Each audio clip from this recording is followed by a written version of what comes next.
आज से करीबन 3 साल पहले जब मैं उत्तराखंड से दिल्ली शिफ्ट हुआ था अपनी पढ़ाई करने के लिए, तो मेरे ही स्कूल के क्लास का एक दोस्त, उसने और मैंने एक साथ रहने का डिसाइड किया। 10 सितंबर के आसपास हम लोग दिल्ली चले। तो हम लोगों ने एक 3rd फ्लोर का रूम डिसाइड किया था लेने का, क्योंकि वही रूम खाली भी था और वही हम लोगों को लगा कि सूटेबल भी रहेगा। अब स्टार्टिंग के 8 से 10 दिन बहुत नॉर्मल गए हम लोग। पहला एक्सपीरियंस था घर से बाहर, ऐसा कुछ भी एबनॉर्मल सा नहीं लग रहा था। करीबन 20 से 21 सितंबर के आसपास कुछ एक ऐसी घटना हुई, पहली घटना थी ये, जिसने मतलब थोड़ा बहुत सोचने पे मजबूर करा था। तो उस दिन भी हम नॉर्मल रात के समय कॉलेज से घर आके 8 बजे के आसपास हमारा मेस खुलता था, तो अपने मेस से वापस रूम पर आ चुके थे 9:30 के आसपास। तो उसके बाद हमने सोचा कि एक मूवी देखते थे, क्योंकि अगले दिन हमारा छुट्टी था किसी रीज़न की वजह से। तो उसी ने एक हॉरर मूवी प्ले करी थी और सिर्फ 15 मिनट ही मूवी देखते हुए होंगे कि वो सो गया।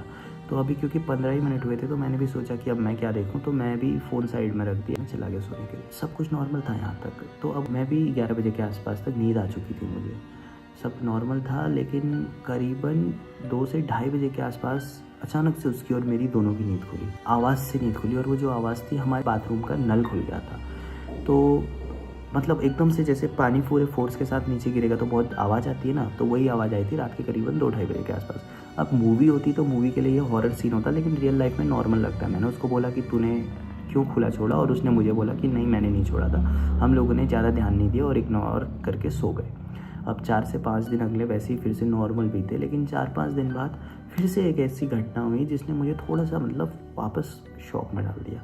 तो अब जैसे मैं 3rd फ्लोर की सीढ़ियों के पास, तो सामने के सामने वाली बिल्डिंग, मतलब करीबन 14-15 साल का लड़का लगातार मेरे को देखा। अब यहाँ पे मैं अकेला नहीं था, मेरे साथ एक भैया भी थे जो हमारे पंजाब के थे। वो भैया, वो बगल वाले रूम वाले, तो वो भी साथ में मेरे खड़े थे। तो वो मैंने कहा भैया देखो देखो हमें देख रहा है क्या, एकदम घूर के। तो उन्होंने कहा हाँ यार देख तो मेरा। अब देखो कोई देखता है तो हो सकता है क्यूरियोसिटी से देख रहा हो, लेकिन शॉकिंग बात ये थी कि वो हमें नॉर्मली नहीं देख रहा था, वो एकदम देख रहा और स्माइल कर रहा है ऐसे चौड़े से होंठ बना के, है हमें देख के हंस रहा।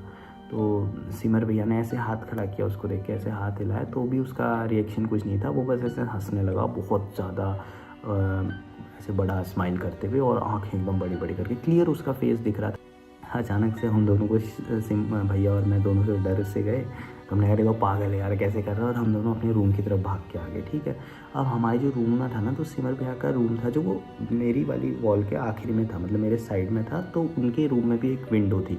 तो हम लोगों ने कहा कि ऐसे टाइम पास करते हैं, तो उनके रूम में हम लोग मैगी बनाने लगे, उनके ही केटल में। तो हम देखे कि करीबन 1-1.25 घंटे बाद सिमर भैया ने अपने रूम की छोटी सी खिड़की खोली, तो उसमें से देखा, तो मेरे को बोले सूरज जल्दी आ जल्दी आ। मैंने कहा क्या हो गया, वो देखो अभी भी वहीं पर खड़ा हुआ है। तो हमने कहा अरे कोई पागल है, उस घर में ही रहता होगा शायद, और ऐसी खाली एक्टिंग वैक्टिंग कर रहा, या तो इसको कुछ टाइम पास कर रहा है, या बेचारा दिमाग से थोड़ा सा प्रॉब्लम है इसको। तो ऐसे हमने सोचा, लेकिन फिर भी ये अपने आप में वियर्ड था कि वो बार बार 2 बार वैसे क्यों दिख गया। तो अब क्या हुआ कि सब नॉर्मल हो गए, शाम हो गई थी, 7-7:30 हो गए थे। इधर उधर घूमने के बाद, रात का खाना खाने के बाद करीबन 9:30-10 बजे के आसपास हम अपने रूम में वापस आ गए। तो उस दिन क्योंकि जो मेरा दोस्त था उसका इवनिंग कॉलेज रहता है, तो वो अपने कॉलेज से थोड़ा लेट आता है। जैसे मैं कॉलेज से आ जाता था 2 से 3 बजे दिन में, वो आता था शाम के 7-7:30 ऐसे आता था जिस दिन कॉलेज होता था। तो उस दिन उसका कॉलेज था, तो उसको आते आते 8 बज गया था। तो वो रूम पर ही खाना लेके आया, खाना वगैरह खाया, और उसके बाद 9-9:30 बजे के आसपास वो अपने बेड में बैठ के तारक मेहता का शो देखने लगा। तो मैं भी बैठा हुआ था, मैं भी कुछ ऐसे ही टाइम पास कर रहा था। तो करीबन 11 बजे के आसपास हम दोनों सो गए थे। अब करीबन रात के 2:30 से 3 बजे के आसपास मेरी फिर से नींद खुली आज भी, और मेरी नींद मेरे वजह से नहीं खुली, मेरी नींद खुली आदित्य के चिल्लाने की वजह से। वो जोर से चिल्लाया, और एकदम से मैंने देखा अपने फ़ोन से अपनी मम्मी को कॉल कर रहा। तो मैंने कहा क्या हो गया। अब जैसे क्या है, नॉर्मली जो उसका नेचर है वो बहुत फ़नी टाइप का है, तो एकदम से उसको डरा हुआ देख के मैंने कहा एक्टिंग तो नहीं कर रहा ये पागल, कोई सपना देख रखा बेकार सा, क्योंकि वो बहुत ज़्यादा उटपटांग बातें करता रहता था पूरे दिन भर। मैंने उसको पानी दिया तो मेरे को बोलने लगा कि ऊपर मेरे को पंखे पे कोई दिखा, मुझे पंखे पे कोई दिखा। मैंने कहा सपना देखा होगा तूने, हम थोड़ी देर पहले तो तारक मेहता देख रहा था, या उसमें शायद तू हॉरर वाला एपिसोड देख रहा था, इस वजह से ऐसा हुआ। तो वो बोला नहीं नहीं मैंने सच में देखा, मैं क्लियर देखा। पानी पीने के लिए मैं उठा, तो मैं अपनी बोतल से पानी पिया, तो उसके बाद मैं ऐसे नॉर्मल देखा ऊपर को, तो मुझे वहाँ पे कोई तो बैठा सा दिखा। मैंने कहा यार, मैं ऐसे मतलब हंसा, मेरे को बिल्कुल भी डर नहीं लगा, क्योंकि नॉर्मली ऐसे सोचो तो नहीं लगता है ना, आपका एक रूममेट जिसको आप बहुत अच्छे से जानते हो, आपका कोई दोस्त, वो ऐसी बात करे तो डर नहीं लगता, क्योंकि हो सकता है हमें लग रहा है वो झूठ बोल रहा है, या अगर सच बोल रहा है तो लगता है वो सपना देख रहा है। तो मैंने इग्नोर मार दिया उसको, मतलब नॉर्मल हो गया, उसको शांत वांत कराया और सो गया। अब फिर से 2-3 दिन नॉर्मल बीते। अब चौथे दिन जो घटना घटी वो ये घटी कि उस दिन भी सब कुछ पूरा दिन नॉर्मल गया। मैं कॉलेज से आया और मैं रात में सो गया। तो मैं जैसे रात में को सोया तो उस समय ज़्यादा लेट भी नहीं हुई थी, मैं सोया ही था, मैं 1-2 मिनट के लिए सोया ही था। तो अचानक से मुझे देखा कि हमारे जो ऊपर जो पंखा है उसमें वही जो उस दिन वो लड़का दिखा था सिमर भैया और मुझको, वही लड़का उसमें बैठा हुआ दिख रहा और वैसे ही हंस रहा। तो अब मैं ना समझ पा रहा था कि ये मैं सपना तो देख रहा हूँ क्या, या मैं असली में देख रहा हूँ। मैं ऐसे खुद पे कंफ्यूज था, मतलब मैं उस सिचुएशन में बात कर रहा था कि ये सपना है और मैं आंखें खोल लेता हूँ तो अभी ठीक हो जाएगा सब कुछ। तो फिर मैंने ऐसे किया, मतलब उठने की कोशिश की और सच में वो नींद ही थी, लेकिन 1-2 मिनट में नींद आके ऊपर वो ऐसे दिखना बहुत एबनॉर्मल लगा मेरे को, मतलब बहुत अजीब लगा और सच में पहली बार मेरे को डर सी लगने लगी थी। ठीक है, फिर इग्नोर मारा, रात की बात थी, अगले दिन कॉलेज था तो इतना ध्यान वान नहीं दिया और सब इग्नोर मारा। अब उसके बाद क्या हुआ, एक दिन हम मतलब देखिए कभी हमारे रूम में पानी का वापस नल खुल जाता, रात में दोनों बंद करे रहते थे फिर भी खुल जाता था। कभी देखो तो औरों के कमरों में लाइट आती थी, हमारे में नहीं आती थी। वो पूछो बंदे से जो पीजी ओनर था तो कहता था वो तार में थोड़ा सा लूज़ हो गया, सही करा देता हूँ, सही करा देता था, फिर से वैसी घटना घट जाती थी। लेकिन सब नॉर्मल लगता था क्योंकि रियल लाइफ में मूवीज़ से अलग होती, धीरे धीरे से नॉर्मल लगने लगे। तो एक दिन हमने देखा हमारे स्विच बोर्ड के पास जो रूम में स्विच बोर्ड रहता है उसमें लिखा हुआ था जेई का जो एग्ज़ाम रहता है, JEE 2019 और आई एम डेड। तो वो तो डर ही जाता था मेरा दोस्त जो मैंने बताया। तो आदित्य इग्नोर मारा इस चीज़ को, एकदम इग्नोर किए दीवार पे, तो कोई भी कुछ भी लिख देता, हम भी जाएंगे, हम भी कुछ लिख के हुए चले जाएंगे। तो फिर से एक दिन 12 बजे के आसपास आदित्य को फिर से ऐसी कोई चीज़ दिखी और दरवाजे पे कोई नॉक करके गया। तो मेरे को तो लगा कोई अगल बगल के रूम का है, लेकिन आदित्य बहुत ज़्यादा डर गया, उसका एकदम पसीना पसीना हो गया चेहरे पे। तो उसने अपने घर कॉल लगा, कभी कुछ हो जाता था, कभी कुछ हो जाता था, कभी कुछ दिख जाता था, कभी कहीं पर उसको ऐसी प्रॉब्लम आने लगती थी। तो वो बहुत ज़्यादा डर गया, उसने अपने घर कॉल कर दिया और पूरी की पूरी बात जो डे 1 से हुई थी अब तक की अपने घर बता दी और उसके घर वालों ने मेरे घर वालों को बता दी। तो अब क्या हुआ, यहाँ से उसके पापा और मेरे पापा दोनों अगले ही दिन दिल्ली आए। ठीक है, मतलब उन लोगों के लिए बात अब बहुत ज़्यादा सीरियस हो गई थी। ये मुझे अब समझ आया कि जब उन्होंने घर से आने का डिसाइड किया, अब तक मैं इसको बहुत लाइटली ले रहा था, जो मेरे साथ हुआ था मैं उसको इग्नोर मारता था या सोचता था ऐसी चीज़ें तो होती रहती हैं। तो जब अगले दिन मेरे पापा और उसके पापा दिल्ली आए और उन्होंने हमारे जो वहाँ का पीजी का मैनेजर था उससे बात करी, उसको पूछा ऐसा ऐसा क्या है, क्यों है।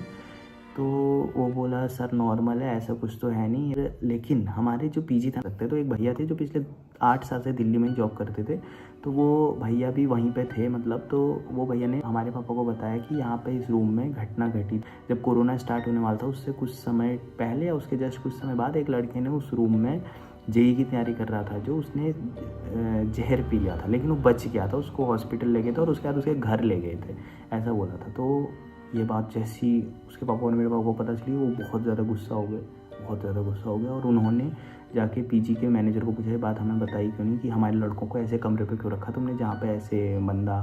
वो बोला सर मैं तो खुद ही नया जॉब पर आया हूँ, मुझे इतना नहीं पता था। तो उसने बुलाया, फिर जो मतलब ओनर था उस बंदे को बुलाया, तो उसने कॉल पे बात करी, बोला मैं आता हूँ। वो थोड़ी देर में वहाँ पर आ गया। तो फिर उसने पापा लोगों को बताया कि मतलब हुआ था ऐसा, लेकिन वो लड़का फिर यहाँ से चला गया था, अपने घर चला गया था। तो यहाँ तो कुछ घटना नहीं घटी ना, तो वहाँ हुआ मतलब अपने घर चला गया था वो। तो अब उसके बाद क्या हुआ, उन्होंने कोई अपडेट नहीं। तो हम लोगों ने पूछा मतलब तुम्हें पता तो करना चाहिए था ना वो बच्चा सही हुआ नहीं हुआ, और वो बोले कि एक बार वो पीजी से चला गया तो हमारी रिस्पॉन्सिबिलिटी पूरी हो गई थी, तो हम लोगों ने पता कुछ नहीं किया। तो बाद में जब हम लोगों ने उनको फोर्स किया कि बताओ ऐसा क्यों है, क्यों हुआ, क्या नहीं हुआ, तब उसके जो दोस्त उसी पीजी में थे, मतलब जो जेई वगैरह की तैयारी करते थे और फिर घर चले गए थे अपने कुछ साल पहले ही, तो उनके नंबर जो वहाँ पे सबमिट हो जाते नंबर, उस पर कॉल किया, तब पता चला कि वो लड़का बच नहीं पाया था। मतलब वो पी के उसका एक ट्रीटमेंट हुआ था और कुछ समय वो सही रहा, लेकिन कुछ समय बाद ही उसका वो चला गया था, मतलब उसकी डेथ हो गई थी। तो ये बात जैसी पता चली बहुत ज़्यादा गुस्सा हो गए थे, बहुत टेंस का माहौल हो गया था, एकदम टेंशन हो गई थी।